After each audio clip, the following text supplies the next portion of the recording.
What happens to my personal purchases and data when I leave family sharing as a child? Hello there. Today, we're going to discuss an important aspect of Apple's family sharing service. What happens to your personal purchases and data when you leave family sharing, especially as a child account? Family sharing is a convenient feature that allows up to 6 family members to share iTunes, Apple Books, and App Store purchases, an Apple Music family plan, and more. But when a child decides to leave this setup, how does it affect their personal content? Let's delve into this. What happens to your App Store, iTunes, and Apple Books purchases? After you leave family sharing, anything you personally bought using your own Apple ID stays with you.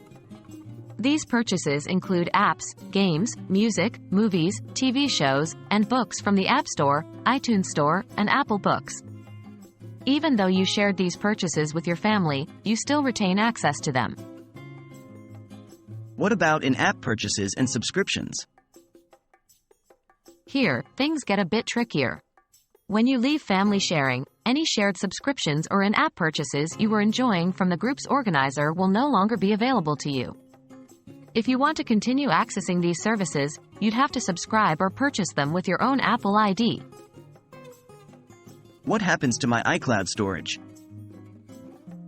If you were using the family's shared iCloud storage plan, you will be downgraded to the free 5 GB iCloud storage plan once you leave family sharing. If you have more than 5 GB of data, you will have to buy more storage or remove some data to fit within the free plan. You won't lose any of your personal data, but you might need to take action to prevent data loss. What about my personal data? All your personal data remains intact when you leave family sharing.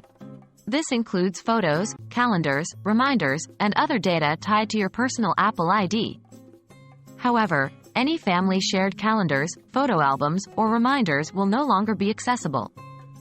It's important to make sure you have any necessary data from these resources before you leave the family group. In summary, leaving family sharing mainly affects shared resources and subscriptions. Your personal purchases, data, and iCloud storage might need some management, but overall, you retain control of your content. It's always a good idea to take a moment to understand the implications before making any changes.